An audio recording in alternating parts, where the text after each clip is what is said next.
கேட்கிறோம். அதான் நினைச்சு பார்த்து கேட்கிறோம், எங்க ஏன் அப்ப யாரும் இல்லையா அப்படின்னு கேட்கிறோம். இல்ல யாரும் இல்லை, வரல, வரல செய்வோம் அப்படின்னு சொல்றாங்க.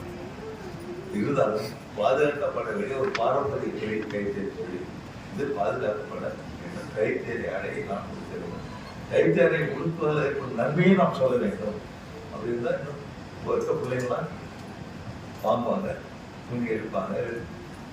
அதனால இந்த கைத்தறி பாதுகாப்பதற்காக ஊக்குவிப்பதற்காக நம்முடைய தேசிய கைத்தறி வாரம்.